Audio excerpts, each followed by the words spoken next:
تمنا اپنے بستر پر لیٹی اپنے بکھرے بالوں میں ہاتھ چلاتی آج شام کے بارے میں سوچ رہی تھی۔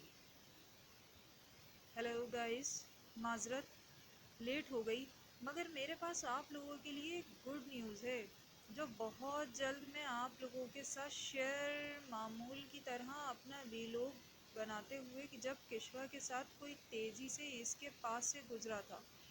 تمنا تھم گئی۔ ویلاگ پر مکمل نہیں ہوا تھا پر اس نے مڑ کر دیکھا، مگر تب تک وہ جو بھی تھا وہاں سے چلا گیا۔ کہیں آئے زائد نہیں، وہ لوگ تو کوچنگ ہوتے ہیں اس وقت، تو انصر یہ نہیں ہوگا، کہیں داؤد نہیں، وہ کیسے ہو سکتا ہے، نہیں وہ نہیں ہوگا۔ سوچ سوچ کر سر میں درد ہونے لگی تھی۔ تمام سوچوں کو پس پش ڈال کر وہ آنکھیں موند گئی۔ جو بھی ہوگا دیکھا جائے گا۔ رات کے کھانے پر سب بچے ہی غائب تھے۔ ثریا بیگم بھی آج اسلام آباد سے لوٹی تھیں تو تمہیں تو رات کے کھانے پر خاصا اہتمام کیا گیا تھا۔ فائزہ جتوئی، جو وحید جتوئی کو داجی کے فیصلے پر کوئی مسئلہ ہی نہیں تھا، فائزہ اور خمسہ جتوئی بھی خوش تھیں۔ داجی کے فیصلہ کیا تھا کہ آج ہی انصر سے بات کر کے دونوں کی منگنی کر دی جائے۔ سب بچے کہاں ہیں داجی؟ ثریا بیگم نے نشست سنبھال کر انتظار کیا۔ میری حسنہ پڑھ رہی ہوگی، یونیورسٹی سے آ کر اس کے امتحان ہونے والے ہیں نا۔ یہ لو، عائد اور زائد کا بھی کوچنگ سے آنے کا وقت ہو گیا۔ تمنا کی طبیعت کچھ ناساز ہے تو باقی انصر اپنے کمرے میں سے اسے بلا کر لاتی ہوں۔ فائزہ بیگم نے کے بعد خمسہ بیگم نے اپنے دیورانی کو مصروف سے انداز میں کہا۔ بس باقی میری کشوا، کیا وہ گھر کا حصہ نہیں ہے؟ ثریا بیگم نے داجی کی طرف دیکھ کر پوچھا۔ ارے نہیں بھابھی، کشوا آئی ہے نیچے اپنے اور داؤد کے لیے کھانا ڈال کر چلی گئی ہے۔ ہم نے تو کبھی نہیں کہا کہ ہمارے ساتھ نہ بیٹھے۔ فائزہ جتوئی نے فوراً بات سنبھالی۔ آپ لگا دیں کھانا بھابھی، میں دونوں کو بلا کر لاتی ہوں۔ ثریا جتوئی خود ہی اپنی نشست سے اٹھ کر اوپر کی طرف بڑھ گئیں۔ اردو ناولز کو سبسکرائب کرنا نہ بھولیں۔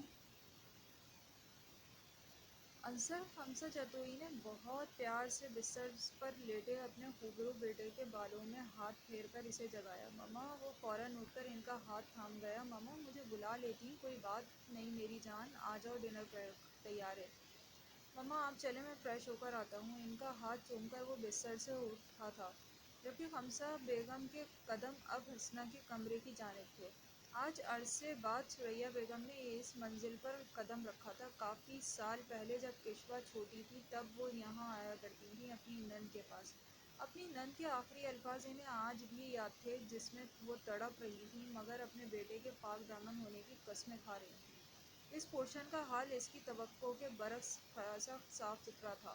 پچھلے ہفتے ہی کشوا کے لیے کشوا کی پسند کے مطابق سامان لا کے اسلام آباد سے یہاں بھجوایا گیا تھا۔ وہ دور تھیں اپنی بیٹی سے، مگر اس کی ضروریات کے سامان اور اکاؤنٹ میں مناسب رقم ہر مہینے پاس ہو یہ ضرور بھجوا دیا کرتی تھی۔ کشوا واش روم میں تھی جب اس کا فون بجنا شروع ہوا۔ داؤد کتنی دیر اس کے فون کو اگنور کر رہا تھا، مگر جب سامنے والے نے اپنی ڈٹائی کا ثبوت دیا تو داؤد نے پھر بالآخر فون پکڑ ہی لیا۔ کال اٹینڈ کیا تو فون سے چنگاری نسوانی آواز پر داؤد سہم گیا۔ دوسری طرف جو بھی تھی بہت غصے میں تھی۔ تم نے اچھا نہیں کیا کشوا، پرسوں یونیورسٹی نہ آ کر سیمسٹر فریز کر کر مجھ سے ملی بھی نہیں۔ شادی کے بعد واقعی پرائی ہو گئی ہو، کم سے کم اب فائنل کی ڈگری تو پوری کر لیتی۔ مگر میڈم نے تو اپنی کرنی تھی نا، بس سب سے کٹ کر برباد کر لیا اپنا فیوچر، ساتھ ساتھ اپنے دوستوں کو بھی خراب کر دیا۔ رہو تو مجھ سے بات نہیں کرنا۔ آخر میں زینب کی آواز روندی ہو گئی۔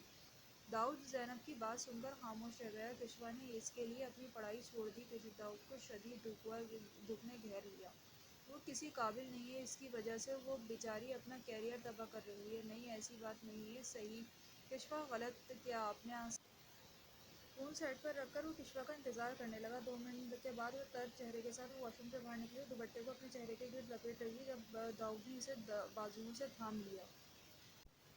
کشوا کھنچتی ہوئی داؤد کے قریب ہوئی۔ دوپٹہ پھسل کر شانوں پر گرا جبکہ حجاب والا ہاتھ داؤد کے کندھے پر قریب سہارا لینے کے سبب دھڑ گیا۔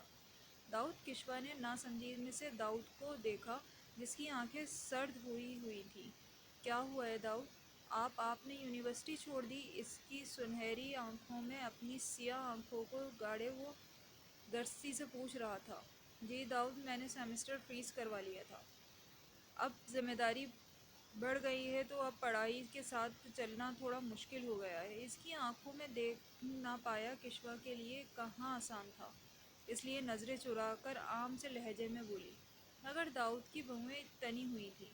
پڑھائی کا ٹائم ملے گا بھی کیا؟ ہر وقت ایک پاگل کی ذمہ داریاں سر پر سوار جو رہتی ہیں، جس کی وجہ سے آپ نے اپنا کیریئر تک داؤ پر لگا لیا ہے۔ وہ پاگل یہ ڈیزرو سننے پر سوئی کی چبھن محسوس کیے وہ سفاک الفاظ لبوں میں تھمے۔ کشوا اس کے ریئیکشن پر شدید پریشان ہوئی تھی، تبھی اسے فضول بولنے سے روکنے کے لیے اس نے کے شانے کے قریب دھرے اپنے ہاتھ میں تھامی پین کی نوک اسے چبھائی۔ خبردار آئندہ یہ پاگل لفظ استعمال کیا تو اس بار تو سوئی چبھوئی ہے، اگلی بار کشوا داؤد کاظمی لحاظ نہیں کرے گی، کالر سے تھامے سرد لہجے میں کہا، اور اس بات کا فیصلہ مجھے کر لینے دیں کہ کون میرے نزدیک ڈیزرونگ ہے اور کون نہیں۔ کیسے بتائیں، کن لفظوں میں بتائیں، کس قدر عزیز ہو گئے ہو تم اس نادان دل کے لیے؟ ہر خواہش سے پہلے، ہر فیصلے سے پہلے تمہارا ذکر مانگتا ہے یہ باغ دل۔ اس کی چمکتی چھوٹی سی آنکھوں میں دیکھتے داؤد مبہوت ہو گیا۔ ان آنکھوں میں اپنے لیے محبت، عزت دیکھنا کتنا مسرور کن تھا۔ مگر میں چاہتا ہوں میری کشف پڑھے اور بہت پڑھے، کچھ بنے۔ میں نہیں چاہتا تمہاری ترقی کی راہ میں آؤں۔ لہجہ پگھل گیا تھا، ہمیشہ کی طرح۔ تو داؤد، دیں گے آپ میرا ساتھ؟ اگر آپ مجھے کامیاب دیکھنا چاہتے ہیں تو میرا ساتھ دیں۔ کشوا جتوئی اس دن دوبارہ اپنی پڑھائی جاری کر رہے گی جب داؤد کاظمی اس کا ہاتھ تھام کر دنیا کا سامنا کرنا شروع کر دے گا اور خود اسے یونیورسٹی ڈراپ کرے گا۔ کشوا نے حجاب باندھتے ہوئے بغیر اسے دیکھے کہا، please don't do this with me. دوبارہ اس کا رخ اپنی جانب کرتے ہوئے بے بسی سے کہا، تو پلیز مجھے بھی آئندہ مت کہیں کہ اس سے آگے پڑھو۔ وہ بھی کندھے اچکا گئی۔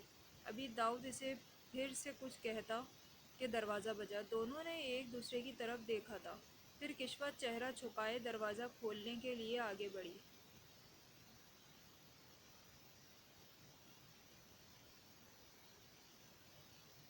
بڑے ہال نما کمرے میں اس کی سسکیاں گونج رہی تھیں۔ تھوڑی دیر بعد ڈاکٹر اسے چیک کر کے گئے تھے۔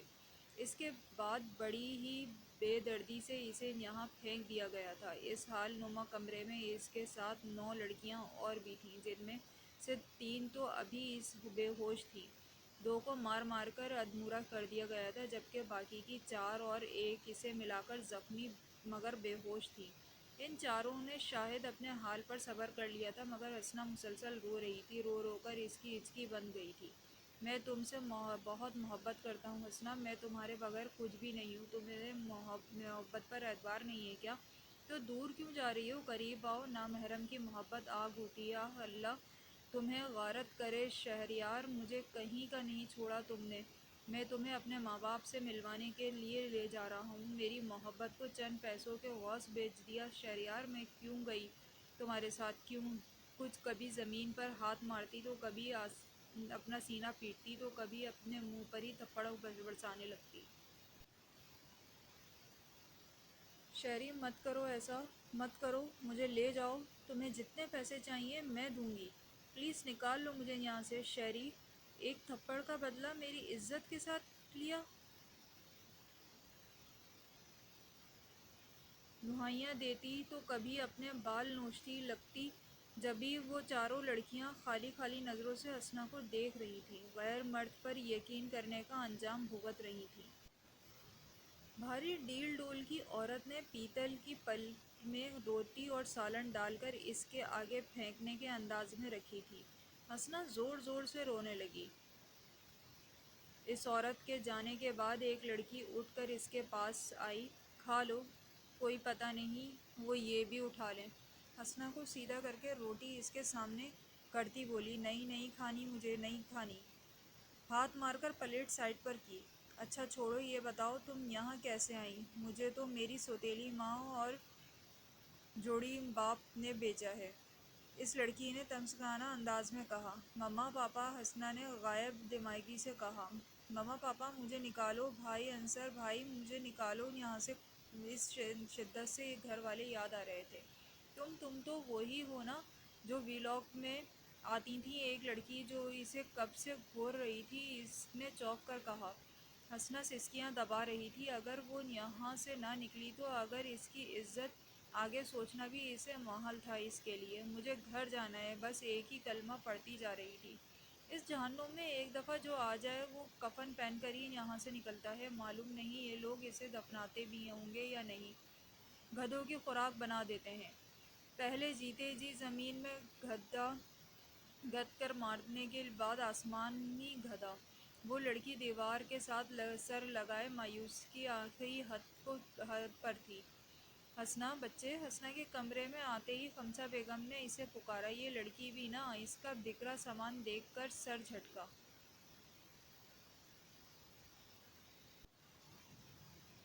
حسنہ بیٹا آ جاؤ، تمہاری پسندیدہ بریانی بنائی ہے آج۔ مگر نہ تو وہ کمرے میں تھی اور نہ ہی واش روم میں تھی۔ کہیں تمنا کی کمرے کی طرف تو نہیں؟ خود سے سوال کرتی وہ تمنا کے کمرے کی جانب بڑھ گئی۔ مما، کشوا نے بے یقینی سے اپنے سامنے کھڑی اپنی مما کو دیکھا تھا۔ وہ بھاگ کر ان کے گلے لگی تھی۔ میری جان، ثریا جتوئی نے بھی اسے خود میں بیچ لیا تھا۔ مما آئی مس یو، میو ٹو میرا بچہ۔ ہمیشہ کی طرح اس کے ڈھانپے ہوئے سر پر لب رکھے اسے پیار کیا تھا۔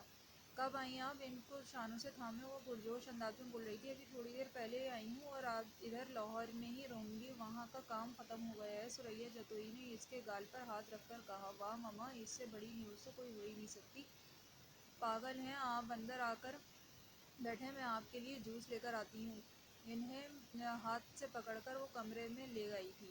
نہیں کشوا، تم نیچے چلو، ڈنر پر سب انتظار کر رہے ہیں۔ ان کی گفتگو میں داؤد کا کوئی ذکر نہیں تھا۔ انہوں نے ٹوکنا چاہا مگر کشوا ان کے ہاتھ چوم کر انہیں وہاں موجود صوفے پر بٹھا گئی۔ آپ بیٹھ کر داؤد سے باتیں کریں، میں بس ابھی آئی، پھر چلتے ہیں۔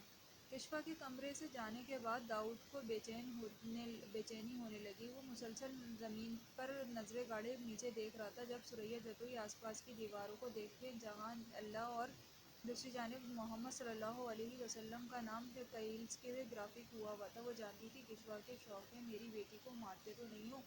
دلہ کی سردی تھی۔ داؤد نے ناسمجھی میں ان کی جانب دیکھا۔ نہیں، خوف کے مارے وہ زور زور سے نفی میں سر ہلانے لگا۔ تمہاری شادی میری بیٹی سے صرف اور صرف داجی کے فیصلے کی وجہ سے ہوئی ہے، اور وہ ہمدردی کی وجہ سے اس نے نکاح کے لیے راضی ہو گئی تھی۔ دور رہنا میری بیٹی سے، نہیں تو شہر کیا ملک چھوڑ کر چلی جاؤں گی اسے لے کر۔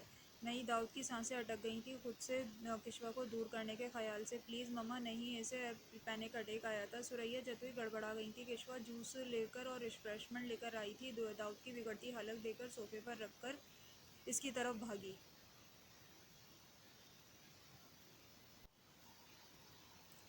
کیا ہوا ہے داؤد؟ داؤد اپنے ہاتھ شانوں پر رکھ کر اسے پرسکون کرنے لگی۔ دوائی، دراز سے دوائی نکال کر فوراً اس کے منہ میں ڈالی۔ اب بوتل کا ڈھکن کھول کر اسے اس کے منہ سے پانی لگا دیا تھا۔ ثریا جتوئی لب بیج گئیں۔ انہوں نے غلط کیا شاید۔ داؤد قدرے بہتر ہوا مگر وہ ثریا جتوئی کی طرف دیکھ بھی نہیں رہا تھا۔ اب مما آپ کا ڈنر شروع کریں، میں کچھ دیر میں آتی ہوں۔ ابھی داؤد کے سامنے دو زانو ہو کر بیٹھی وہ ثریا جتوئی سے بولی۔ ہاں، آخری نظر دونوں پر ڈال کر وہ ان کے کمرے سے باہر نکل گئیں۔ کیا ہوا ہے داؤد؟ اپنا دایاں ہاتھ اس کے گال پر رکھ کر مسک کر کے پوچھا۔ آپ نہیں جانا، میں نہیں جانا کہیں دور نہیں مجھ سے۔ اپنے ہاتھوں کی مضبوط گرفت اس کے گالوں پر کیے وہ التجائی بولا۔ میں کہیں نہیں جا رہی داؤد، آپ فکر مت کریں۔ پکا پرامس؟ چلیں اب آپ اٹھیں، ہم ڈنر کے لیے جا رہے ہیں نیچے۔ نہیں، وہ اسے کھینچ کر اپنے ساتھ بٹھا گیا۔ نہیں، ابھی چلیں میرے ساتھ، نہیں تو میں پھر آپ سے نہیں بولنا آپ سے۔ میں کیا تھا نا آج باہر، مگر تھے تو گاڑی میں ہی نا۔ داؤد چلیں میرے ساتھ، سب نیچے اپنے آپ اپنے ہیں، کوئی باہر کا نہیں ہے۔ اس طرح بند رہیں گے تو کب دوسروں کا سامنا کرنا سیکھیں گے؟ چلیں پلیز۔ وہ اسے کھینچتے ہوئے باہر لے گئی۔ کہانی ابھی جاری ہے، چینل کو سبسکرائب کرنا نہ بھولیے گا، ویڈیو کو شیئر کریں اور لائک کریں۔ اپنا اور اپنے ارد گرد کے لوگوں کا بہت خیال رکھیں۔ بہت شکریہ۔